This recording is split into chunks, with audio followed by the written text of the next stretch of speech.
అందరికీ నమస్కారం. శ్రీమద్ భగవద్గీత ఆధ్యాత్మిక రహస్యాలు అనే శీర్షికలో శ్రీ త్రినాథ్ గారు ధారావాహిక ప్రసంగం చేస్తున్నారు. వారి ధారావాహిక ప్రసంగంలో ఈరోజు 323వ ప్రసంగం చేస్తున్నారు. శ్రీ త్రినాథ్ గారికి స్వాగతం. నమస్కారం. శ్రీమద్ భగవద్గీత ఆధ్యాత్మిక రహస్యాలు ఈ కార్యక్రమాన్ని వీక్షిస్తున్నటువంటి సోదర సోదరిమణులందరికీ హార్దిక స్వాగతం నమస్సుమాండి. ధార్మికము ఆధ్యాత్మికం అన్న విషయాన్ని మనం గత 100 ఎపిసోడ్ల పై నుండి మనం చర్చించుకుంటున్నామండి. ఎందుకంటే ధార్మికములో మనము స్థూలంగా కేవలం ఒక్క జన్మకి పరిమితము కాబడేటువంటి వస్తు వైభవాలను అనుభవం చేస్తామండి.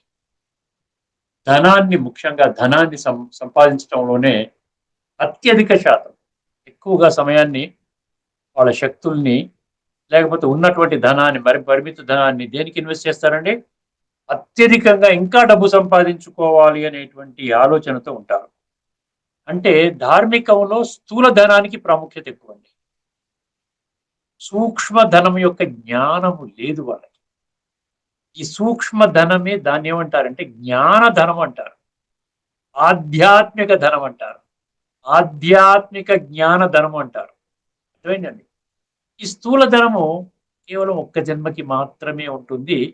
ఒక్కొక్కసారి ఆ ధనము బాగా ఉన్నప్పటికీ కూడా ఇంకా బాధలు కూడా పెరుగుతాయి.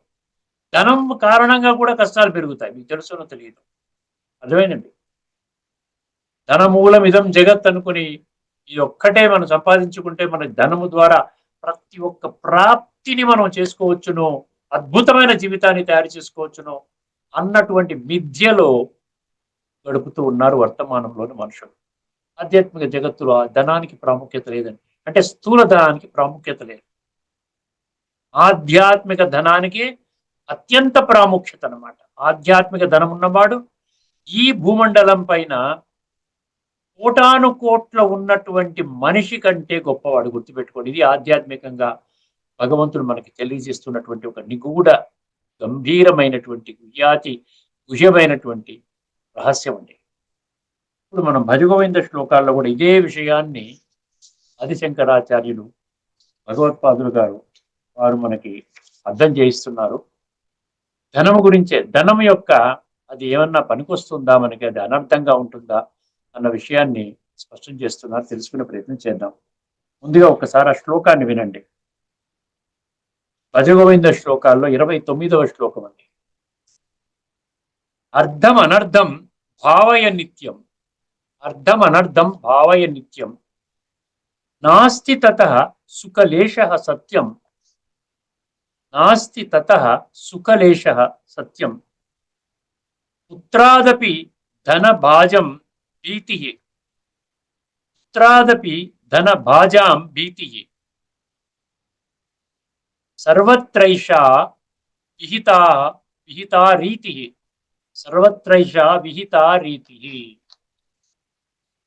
4 పంక్తుల్లో అద్భుతమైన విషయాన్ని శంకర భగవత్పాదులు కొన్ని వందల సంవత్సరాల క్రితమే మనుషులకి ధనం అంటే దాని నుండి మనకి లభించేటువంటి ఈ పరిణామం ఏంటి అన్న విషయాన్ని గుర్తు చేస్తున్నారు. ఎందుకంటే వర్తమానంలో ధనము బాగా సమృద్ధిగా ఉన్నవాళ్ళు కూడానండి సరిపోతుంది, ఇంకో 2-3 జనరేషన్స్ కూడా సరిపోయినంత ధనం ఉంది, ఇప్పుడు నిశ్చింతగా కాస్త ఆధ్యాత్మిక చింతన చేద్దాము, కాస్త భావి జీవితాన్ని కూడా మనం అర్థం చేసుకుని దాన్ని కూడా ఉన్నతంగా చేసుకునేటువంటి ప్రయత్నం చేద్దామనేటువంటి ఆలోచన, సంకల్పం కలగటం లేదు. అర్థమైంది? ఇది కలియుగం యొక్క అంతిమ సమయం. అంటే బుద్ధి ఉన్న మనిషి బుద్ధిని వాడుకోడు, ఇది విషయం అన్నమాట. అందుకనే భగవంతుడు ఏమంటున్నాడు? బుద్ధి నేత్రాన్ని తెరవండి అంటున్నాడు. బుద్ధి నేత్రాన్ని తెరిచిన తేషాం సతతయుక్తానాం భజతాం ప్రీతిపూర్వకం దదామి బుద్ధియోగం తం ఏన మాముపయాంతి. ఈ పరమాత్మని పొందడానికి అవసరమైనటువంటి బుద్ధి నేత్రాన్ని నేను తెరిపిస్తాను. ఎప్పుడు తెరిపిస్తానంటాడు? సతతయుక్తానాం అన్నాడు. రెండో అన్నాడు భజతాం ప్రీతిపూర్వకం అన్నాడు. అదే అర్థమైందండి. ఏషాం సతతయుక్తానాం భజతాం ప్రీతిపూర్వకం తదాన్ బుద్ధి యోగం తం ఏన మాముపయాంతి. అంటే నిత్యము పరమాత్మని పొందాలి అనేటువంటి ఒక ప్రగాఢ కాంక్ష ఉండాలంటున్నాడు. అది శంకరాచార్యులు గారు చెప్పిన, భగవంతుడు స్వయంగా పలికినట్టు మహావాక్యాలను కూడా ఇదే విషయం. బుద్ధి నేత్రాన్ని తెరుచుకోండి, బుద్ధి నేత్రాన్ని నేను తెరిపిస్తాను, మీకు పరమాత్మ పట్ల ప్రీతి ఉండాలి. లౌకిక ప్రపంచంలో లభించేటువంటి రంగురంగుల ప్రపంచంలో లభించేటువంటి సౌఖ్యాల మీద నుండి ఆ ప్రీతిని మనం పరమాత్మ మీద ఆ ప్రీతిని మళ్లించాలంటున్నాడు. అర్థమైందండి?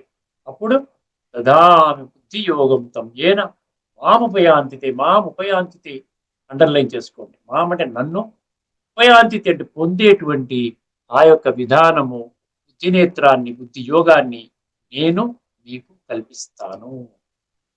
అర్థమైందండి? ఇప్పుడు ఈ శ్లోకంలో కూడా ఏం చెప్పాడో ఒకసారి చూద్దామండి. అర్థం అనర్థం అన్నాడు. అర్థం అంటే ధనం అండి. ధనం అంటే ఇక్కడ జ్ఞానధనం గురించి చెప్పడం లేదు. ధనం అంటే స్థూల ధనం గురించి చెప్తున్నాడు. ఆలోచించండి, ప్రతి ఒక్కరు ఆలోచించాలి. ఆదిశంకరాచార్యులు గారు చెప్పారు అంటే వారి మీద బాగా నమ్మకం ఉందండి, వారంటే చాలా గౌరవం అండి, చాలా గొప్పవారండి అనుకుంటే ప్రయోజనం లేదు. వారు గొప్పవారు, వారు చాలా సర్వశ్రేష్టమైనటువంటి వారు, చాలా గొప్పవారు, పెద్దవారు అనుకున్నప్పుడు ఆ గొప్పవారి మాటలు కూడా గొప్పగా ఉంటాయి. అర్థమైందండి? గొప్పవారి మాటలు చీపుగా ఉంటాయి చెప్పండి. ఏదో వినేసేసి బాగుందని బాగా చెప్పారండి అనుకుంటే చప్పట్లు కొట్టుకుంటే దానివల్ల ఉపయోగం లేదు.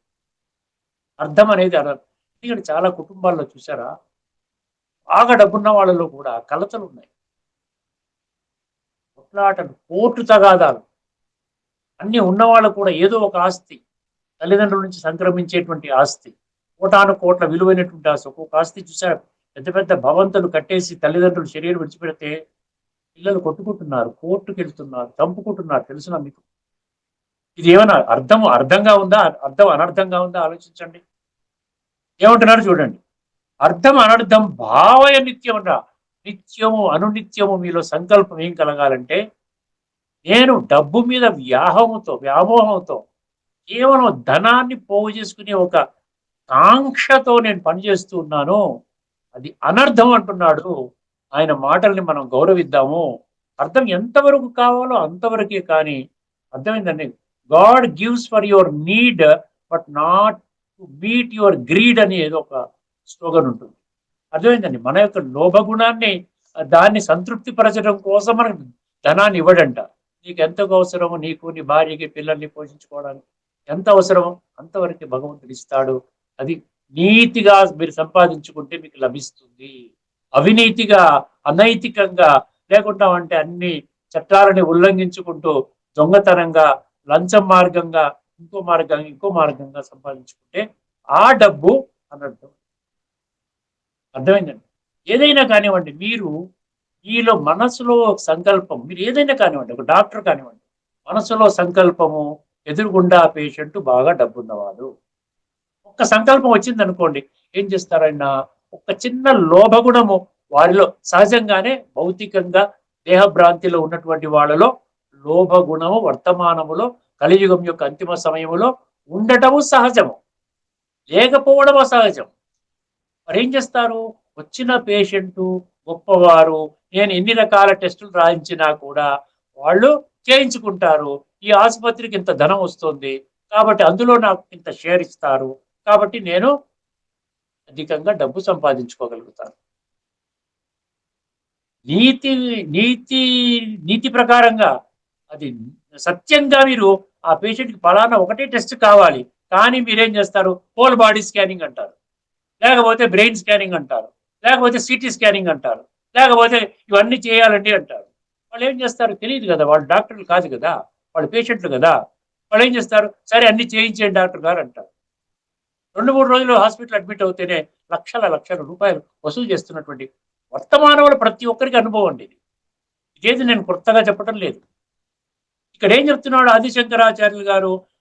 దొంగ మార్గములో, అసత్య మార్గములో, అర్థమైందండి, అనైతిక మార్గములో, అంటే అసత్యమైన అధార్మిక మార్గంలో ఈ సంపాదించిన డబ్బు మీకు మంచి చేయదు. అది అనర్థము చేస్తుంది, చేటు చేస్తుంది, దుఃఖానికి కారణమవుతుంది, కొట్లాటలకు కారణమవుతుంది. ఇది ఒక్క వాక్యంలో ఎంత చెప్తున్నాడండి. అర్థం అనర్థం భావయ నిత్యం. అటువంటి భావన అంటే అటువంటి విషయాన్ని అర్థం చేసుకోండి. నిత్యము మీ మనసులో ఏముండాలి? ధన సంపాదన కాదు, స్థూల ధన సంపాదన కాదు, కాస్త ఆధ్యాత్మికంగా మళ్ళినట్లయితే ఆధ్యాత్మికంలో కాలచక్రం మొత్తం బాగుండే విధంగా పనిచేసుకుంటాను అని, ధార్మికంలో లేకుండా ఉంటే భౌతికంలో కేవలం ఒక్క జన్మ కోసమే ఈ శరీరాన్ని, నా భార్య పిల్లల శరీరాలని పోషించుకోవడం కోసం ఆ విధంగా నేను వంకర టింకరగా నడుస్తున్నాను అంటే ఆ అర్థము మీకు అటువంటి మంచి చేయదు అంటున్నాడు. అర్థం అనర్థం భావయ నిత్యం. ఇంకా ఏం చెట్టు చేస్తుందో వినండి. నేను మొదటి వాక్యం ఒకటే మీకు వివరించాను. నాస్తి తత సుఖలేశ సత్యం అంటున్నాడు. అర్థమైందండి. ఈ డబ్బు వల్ల కొంచెము కూడా, అంటే లేశ సుఖము కూడా ఉండదంట. అది అనుభవించిన వాళ్ళకి తెలుస్తుందండి. ఇప్పుడు గొప్ప గొప్ప వాళ్ళ ఇంట్లో నేను చాలా వెళ్ళాను. ఎందుకంటే నేను చాలా దగ్గర ప్రసంగాలు పిలుస్తుంటారు, పెద్ద పెద్ద వాళ్ళతో పరిచయాలు ఉంటాయి. నేను గమనిస్తూ ఉంటే వాళ్ళ కారులో ప్రయాణం చేస్తుంటే వాళ్ళ డ్రైవర్లే చెప్తారు, ఏమండి మేమున్నంత ఆనందంగా కూడా ఉంటారండి మా అయ్యగారు, మా ఇంట్లో అంత అయ్యగారి ఇంట్లో అశాంతి దుఃఖమే తప్ప ఇక్కడ గొడవలు కొట్టుకుంటూ ఉంటారు, ఎప్పుడు అరుచుకుంటూ ఉంటారని చెప్తారు. అర్థమైందండి. ఎందుకంటే అనైతికంగా వచ్చిన డబ్బు మీ ఆత్మని శుద్ధి చేయదు, లేక మిమ్మల్ని సన్మార్గంలో పెట్టనివ్వదు, మిమ్మల్ని ఆధ్యాత్మిక జగత్తులోకి వెళ్ళాలనే సంకల్పం కూడా చేయనివ్వదు. అందుకని చెప్పాడు, విషయ వికారాల వలయం నుండి బయటికి రండి, ఇది కాలచక్రములోని అంతిమ సమయము, ఆఖరి జన్మ. ఈ ఒక్క శరీరాన్ని మీరు కాపాడుకుంటూ ఈ శరీరము ఆత్మ ఉండగానే ఆత్మని శుద్ధి చేసుకోండి. అర్థమైందండి. ఏమంటున్నాడు ఇక్కడ? డబ్బు దుఃఖాన్ని ఇస్తుందని ఎల్లప్పుడూ గుర్తుపెట్టుకో. ఏమర్థం?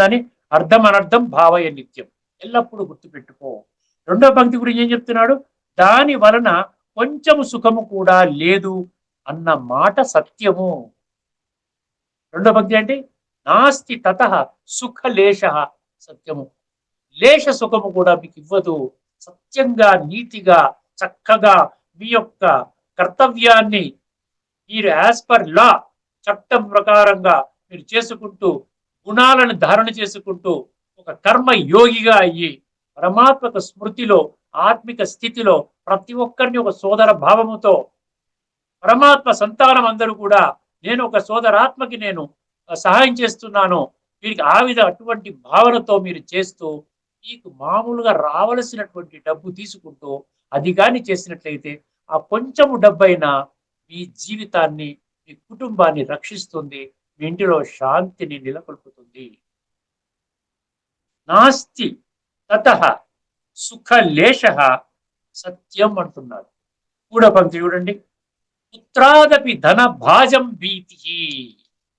బాగా డబ్బున్న వాళ్ళలో అంట పుత్రాది అంటే పుత్రులు పుత్రికలు ఎవరైతే ఉంటారు కదా, మ్యారేజ్ అవుతే కోడళ్ళు ఉంటారు, అల్లులు ఉంటారు కదా, వీళ్ళతోని భయం వస్తుందంట మీకు. అర్థమైందండి. ఇప్పుడు ముసలి వాళ్ళు అయిపోతారు, బాగా వందల కోట్లు సంపాదించి పెద్ద పెద్ద ఆస్తులు పెట్టి అక్కడ 100 పొలాలు, ఇక్కడ 100 ఫ్యాక్టరీలు, 100 ఇళ్ళు, అది ఇది పెట్టుకొని ఇంకా చరమ దశకు వచ్చేటప్పటికి ఏం చేస్తారంటే ఈ పుత్రికాదులు ఎవరైతే ఉన్నారో వీళ్ళంతా కూడా వాళ్ళ మనసులో ఈయన ఎప్పుడు పోతాడు, పోగానే ఇది నువ్వు పంచుకుందాం, ఇది నువ్వు పంచుకుందాం, ఇది నువ్వు పంచుకుందాం, ఓ మన జీవితం అద్భుతం అండి, మనం ఏం పని చేయక్కర్లే, సోమరిపోతులాగా ఉండొచ్చు. ఈ విధంగా వాళ్ళలో వాళ్ళు ఘర్షణ పడుతుంటారు. వాళ్ళు ఇంకా కూడా ఎవరైతే ధనాన్ని సమకూర్చారో వాళ్ళని కూడా ఇబ్బంది గురి చేస్తారు. వాళ్ళ నుండి భీతి అన్నాడు. ఎందుకు సంపాదించుకున్నాను రా ఇదంతా కూడా, నా జీవితాన్ని పణంగా పెట్టుకుని సంపాదించుకున్నాను. అర్థమైందండి. అప్పుడు మీకు ఆ విధంగా మీరు చాలా ప్రాయశ్చిత్తం అన్నమాట. ఇదంతా కూడా ఎండింగ్ స్టేజ్లో, మీరు ఏమి చేయలేని స్టేజ్లో, మీ ఆర్గన్స్ పనిచేయవు, కళ్ళు కనపడు, చెవులు వినపడు, గుండె పనిచేయి, తిన్నది అరగదు, మీరు మిమ్మల్ని తీసుకెళ్ళడానికి కూడా ఎవరు రారండి. అర్థమైందండి. తీసుకెళ్ళడానికి కూడా ఎవరు రారు. చూసారు, చాలా గొప్ప వాళ్ళ చరిత్ర చూడండి, వర్తమానంలోనే చూడండి. పిల్లలు, కోడళ్ళు అందరూ 10 మంది 15 మంది ఉన్నటువంటి ఇళ్లలో కూడా వాళ్ళంతా ఎవరికి వాళ్ళ స్వార్థం, వాళ్ళ సంసారం చూసుకుంటారు. ఇక్కడ ముసలి వాళ్ళు ఉన్నారు, వాళ్ళని చూసుకోవాలి, బాధ్యత లేదండి. కొద్ది మంది వాళ్ళు వరుసగా నాకు తెలిసిన కుటుంబం ఉంది, 5గురు 6గురు ఉన్నట్లయితే, ఇగో సోమవారం నాడు మీరు వెళ్ళి తల్లిని చూడండి, మంగళవారం నాడు మీ మీ డ్యూటీ, బుధవారం నాడు మీ డ్యూటీ, గురువారం నాడు మీ డ్యూటీ అన్న ఆ విధంగా వేసుకుంటూ వాళ్ళు వెళ్ళి వాళ్ళని ఆ విధంగా వాళ్ళని పలకరించి భోజనాలు అరేంజ్ చేసి చూసుకొని మంచి చెడ్డ వాళ్ళతో మాట్లాడుకొని పొద్దున దాకా పొద్దు నుంచి సాయంకాలం దాకా గడిపి ఆ విధంగా ఇలా వెళ్ళేవారండి. అటువంటి కుటుంబం నాకు తెలుసునండి. అలా ఎంతమంది ఉన్నారండి అలాగా? ఎవరికి వాళ్ళే మీరు చూసుకోండి. పనికి ఉన్నంత వరకు తల్లిగారు నాకు కావాలి, లేకపోతే ముసలిది అయిపోయి పని లేకుండా ఉంటే తల్లిని నువ్వు పెట్టుకో అంటారు. అన్నదమ్ముల మధ్య కొట్టుకుంటా ఉంటారు. తల్లిని నేను పెట్టుకోవాలా, నువ్వు పెట్టుకుంటావా? నాకు అక్కర్లేదు. తండ్రికి ఏమన్నా డబ్బు ఉంది, ఆస్తి ఉందంటే తండ్రి నాకు కావాలి, తల్లిని నువ్వు పెట్టుకో. తల్లి వంట చేసి పెట్టుకునే శక్తి ఉన్నంత వరకు తల్లి నాకు కావాలి, తండ్రిని నువ్వు పెట్టుకో. ఇలా జరుగుతున్నాయి. వర్తమాన సమాజ కలియుగం యొక్క అంతిమ స్థితిలో ఉన్నటువంటి మానవుడి యొక్క, చదువుకున్నటువంటి మానవుడి యొక్క, బాగా ధనం ఉన్నటువంటి మానవుడి యొక్క ప్రవృత్తి. అందుకని ఏమంటున్నాడు ఇక్కడ? ఏమంటున్నాడండి? ధనవంతునికి తన కుమారుడు వల్ల కూడా భయమే. బిడ్డ తండ్రిని ఇంటి నుండి గెంటేసిన సన్నివేశము మీరు చూడండి. రేమండ్స్ ఆయన పేరు ఏదో ఉంది, సింఘానియా అనే ఏదో ఉంది, మొత్తాన్ని మీరు చూడండి. రేమండ్స్ స్టోరీ అని గూగుల్లో కొట్టండి, మొత్తం చరిత్ర వస్తుంది. అప్పటికి ఎప్పుడో సంవత్సరాల క్రితం 13,000 కోట్లు అని అప్పుడు చెప్పారు. అన్ని రాయించుకొని చెప్పి ఇంట్లో నుంచి గెంటేశారు తల్లిదండ్రులు. వాళ్ళు రెంటెడ్ హౌస్ లో ఉంటున్నారు. ఇప్పుడు ఏమైందో నాకు తెలియదు, కానీ అప్పుడు ఆ స్టోరీ ప్రకారంగా అది అర్థమైంది. నాకు ఏమంటున్నాడు? అదే పాయింట్ ఇక్కడ చెప్తున్నాడు. ధనవంతునికి తన కుమారుడు వల్ల కూడా భయమే. ఆఖరిది ఏమంటున్నాడండి? సర్వత్రైషా విహిత రీతి అన్నాడు. సర్వత్రా ఇదే రీతి అంట. సర్వత్రా అనేసాడు చూసారా? 1400 సంవత్సరాల క్రితం ఆయన ఊహించుకొని, ఆయన కలిలో ఉన్నాము, కలి ప్రభావం తీవ్రమవుతుంది, ప్రతి ఒక్కరిలో భౌతిక తత్వము, స్వార్థ భావము, అందరినీ కూడా ఏ దానికి ఇంపార్టెన్స్ లేదు, సంబంధాలకి ఎటువంటి విలువలకి ఏవి ఇంపార్టెన్స్ లేదు, ఆధ్యాత్మికతకి అసలే లేదు. కేవలం ధనము ధనము ధనము.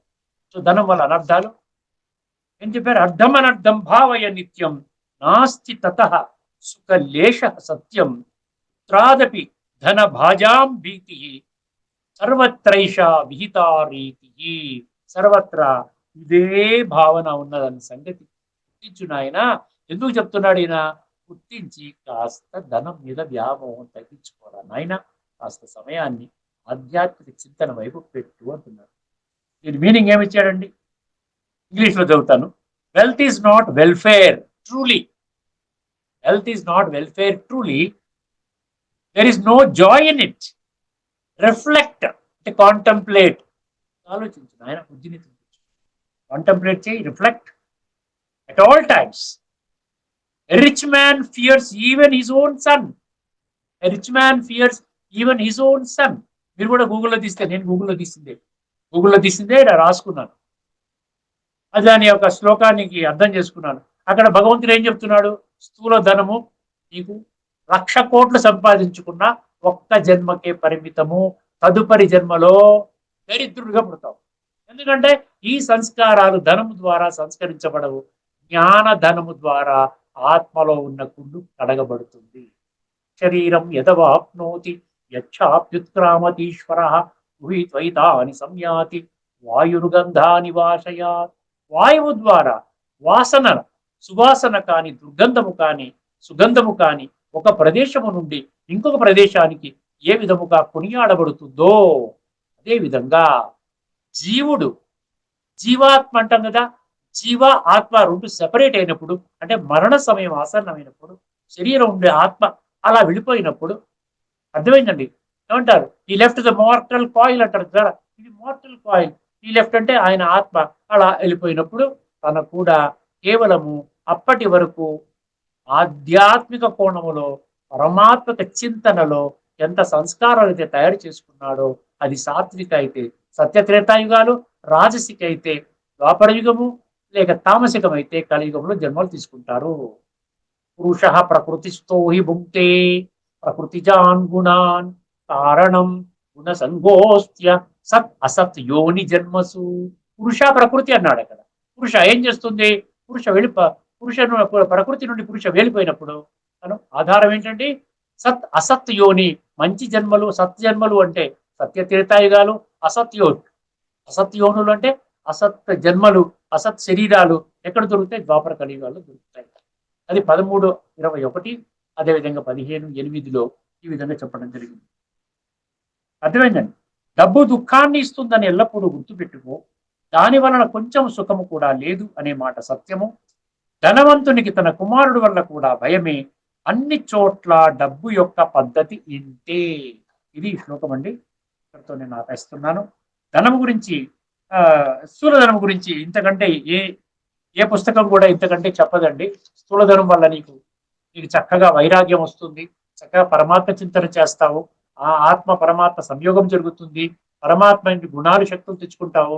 బాగా డబ్బు ఉంటే ఆ విధంగానే ప్రపోర్షనేట్ గా నీ గుణాలు పెరుగుతాయి. ఎక్కడా లేదండి, ఎవరు తప్పలేదు. ఆత్మకి కావలసింది ఏంటంటే కేవలం శరీరాన్ని పోషించుకోవడానికి కాస్త నైతికంగా, ధార్మికంగా, ఒక మంచి దివ్య గుణాలతో ప్రతి ఒక్కరిని గౌరవించుకుంటూ, భగవంతుడు ఏమంటున్నాడు? శరీరాన్ని నిలబెట్టుకోవటం కోసమే నీకు ఎంత ధనం అవసరమో అంత ధనమే నీకు పనికొస్తుంది. మీ యొక్క జీవితాన్ని ఈ అంతిమ సమయంలో ఆఖరి జన్మ, ఆఖరి శరీరము ద్వారా నీవు దేనికోసం వాడుకోవాలి? జ్ఞాన ధనము ద్వారా పరమాత్మని పొంది పరమాత్మకు సత్యమైన వారసత్వాన్ని పొందడం కోసం వాడుకోవాలి. ఇప్పుడు మీకు కాలచక్రం గురించి చెప్పాలి కదండి. కాలచక్రంలో మీకు ఒక అదే పిక్చర్ మళ్ళీ పెట్టి, ఎందుకంటే కొంతమంది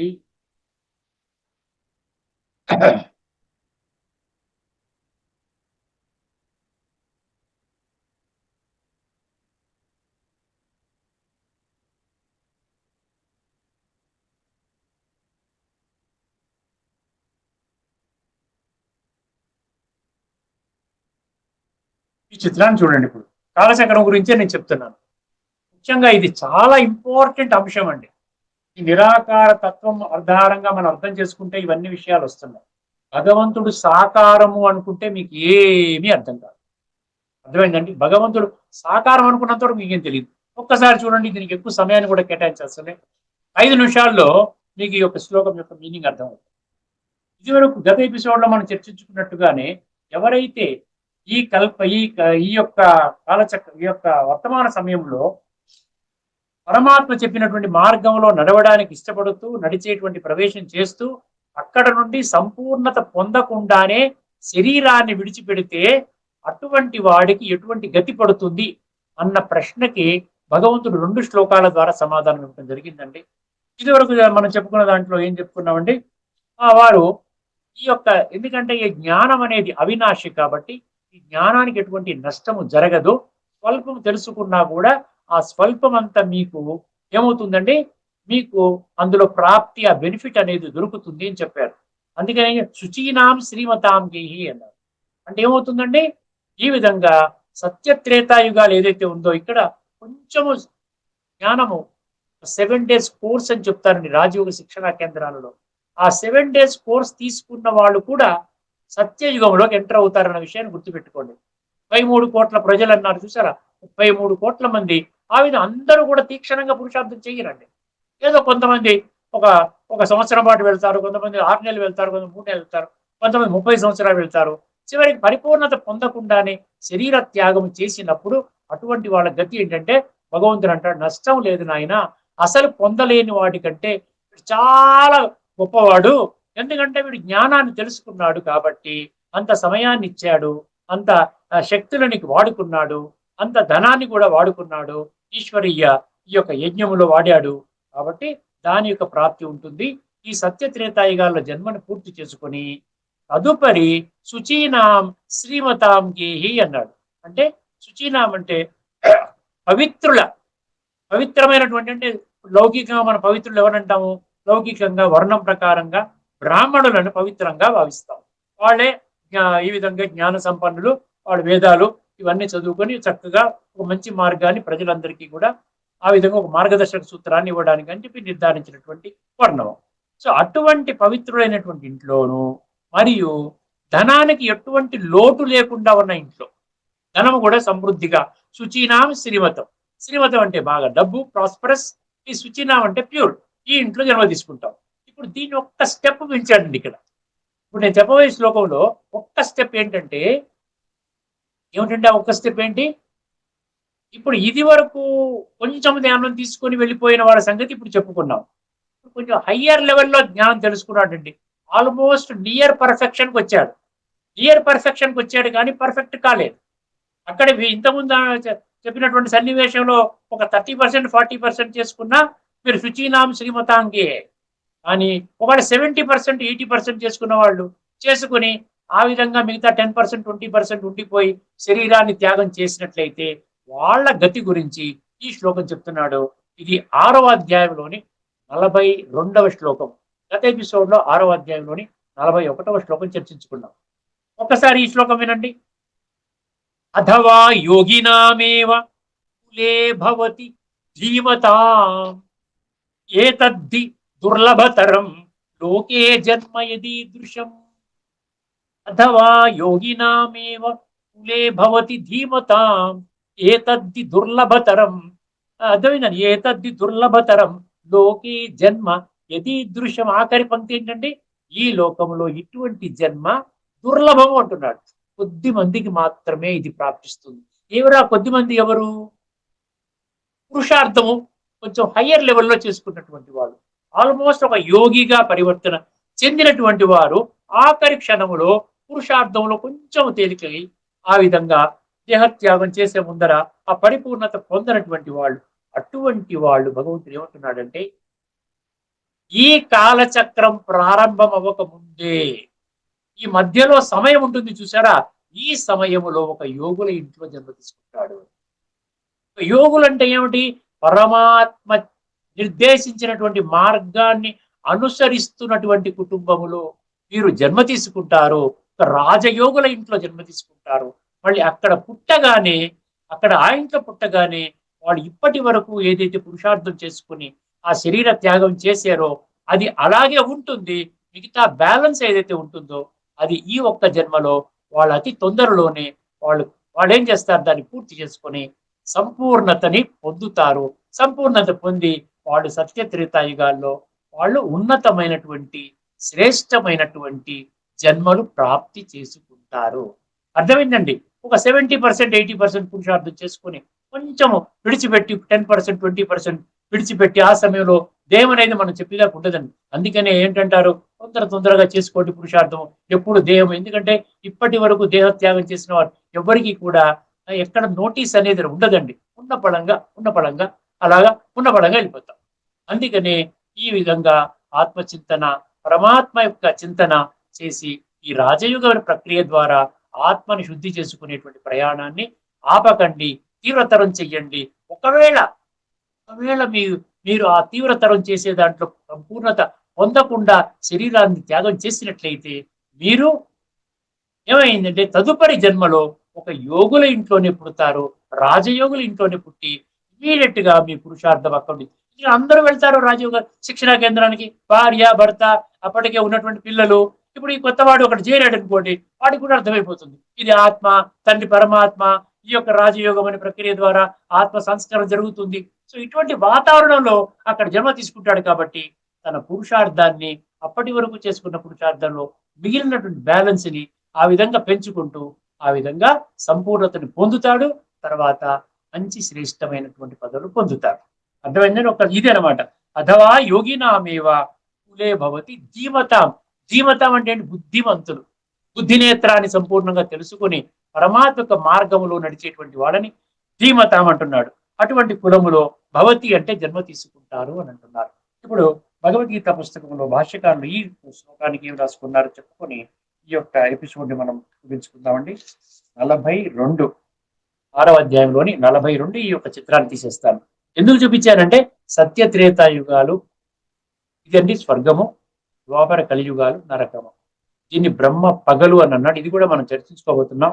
ఇప్పుడు నేను చెప్పబోయేటువంటి 40 శ్లోకాలు ఇది కూడా ఉంది.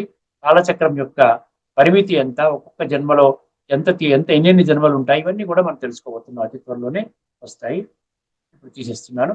అందుకని భగవద్గీతలో భగవంతుడు ఏమంటున్నాడండి, ఆయన రాజయోగానికి అత్యంత ప్రాముఖ్యతనివ్వండి, స్థూల ధనానికి ప్రాముఖ్యతని తగ్గించండి. స్థూల ధనము ద్వారా వచ్చే అనర్థాలు మీకు ఆదిశంకరాచార్యులు గారు వారు కూడా పరమాత్మ యొక్క జ్ఞానాన్ని స్పష్టంగా ముందుగానే విజనీర్ అంటారు చూసారా, ముందు చూపుగా ఆయన గమనించి ఈ విధంగా అందరూ కూడా ఆత్మ సమానంగా నా యొక్క పరివారమే, అంతా కూడా ఆత్మ బంధువులము, వారి యొక్క ఉన్నతి కోసం అని చెప్పి నేను ఈ విధంగా భజగోవింద శ్లోకాలు చెప్పారు కదా. భజగోవిందం భజగోవిందం గోవిందం భజ మూఢమతే సంప్రాప్తే సన్నిహితే కాలే నహి నహి రక్షతి దుఃఖృంకరణే. ఈ విధంగా వ్యాకరణ సూత్రాలు అర్థం కాకుండా, సంస్కృత పదాలు అర్థం కాకుండా, కేవలము పఠన పారాయణ శ్రవణ ప్రచార ప్రసారం వరకే మనం పరిమితం చేసుకుంటూ, కేవలము ఆ సంస్కృత శబ్దాలలోని లోతైన తత్వాన్ని అర్థం చేసుకునేటువంటి సంకల్పం చేయకుండా ఆ విధంగానే జీవితం గడపటం వలన నహి నహి రక్షతి దుఃఖృంకరణే. నీ మరణ సమయం వచ్చినప్పుడు, ఆసన్నమైనప్పుడు ఈ అర్థం కానటువంటి వ్యాకరణ సూత్రాలు ఎందుకైనా నీకు పనికొస్తాయా అని ప్రశ్న వేసి వదిలేసి, నాయనా అందుకని ఆ విధంగా మోసపోకండి, అర్థం చేసుకోండి. మీరు బ్రతికుండగానే మీరు చదువుతున్న ప్రతి శ్లోకం యొక్క అర్థాన్ని, అందులో ఉన్న తత్వాన్ని అర్థం చేసుకొని మీ జీవితాన్ని సంపూర్ణంగా తయారు చేసుకోండి అంటున్నాడు. ఒకసారి ఈ శ్లోకంలో ఏం చెప్పారు ఒకసారి చూడండి. అథవా యోగినామేవ కులే భవతి ధీమత ఏతద్ది దుర్లభతరం అన్నాడు. ఇది చాలా రేర్ అన్నమాట. అంటే సంపూర్ణత పొంది కొంచెం మిగిలిపోయి మళ్ళీ యోగుల ఇంట్లోని జన్మ తీసుకోవడం అనేది కొంచెం రేర్ అన్నమాట. అందరూ తీసుకోలేరు. ఎందుకంటే అందరూ స్టార్టింగ్ లోనే విడిచిపెట్టేసేవాళ్ళు. అక్కడ వాళ్ళకి శుచీనాం శ్రీమతాం గేహి అని అన్నాడు. గమనించండి, ఇక్కడ ఏమన్నాడు, అథవా విరాగి అయిన పురుషుడు ఆ పుణ్య ఊర్ధ్వ లోకములకు పోకుండగానే, ఇంకా కాలచక్రం స్టార్ట్ అవ్వకుండానే, ఈ ముందుగానే ఇంకొక జన్మ దొరుకుతుందంట అటువంటి వాళ్ళకి. పోకుండగానే జ్ఞానులైన యోగుల కుటుంబములోనే జన్మించును.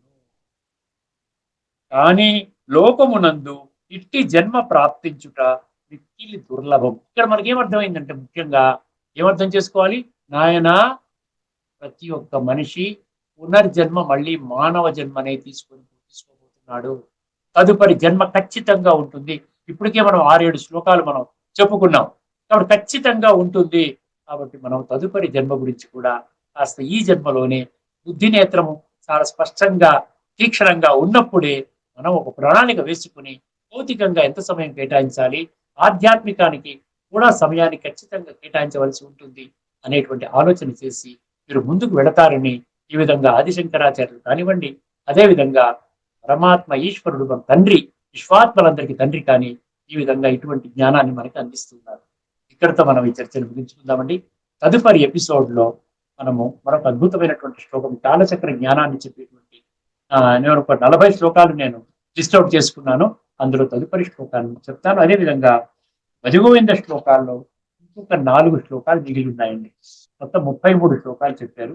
29 వరకు మనం చెప్పుకున్నాం. 30, 31, 32, 33 ఈ 4 శ్లోకాలు. 30వ నంబర్ శ్లోకం గురించి అందులో ఇచ్చినట్లు లోతైన తత్వాన్ని మనం తదుపరి ఎపిసోడ్ ని చర్చించుకుంటున్నాము.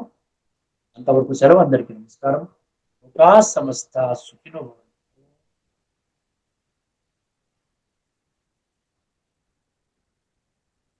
శ్రీమద్ భగవద్గీత ఆధ్యాత్మిక రహస్యాల తత్వసారాన్ని మనకు సవివరంగా విశ్లేషించిన శ్రీ త్రినాథ్ గారికి ధన్యవాదాలు. నమస్కారం.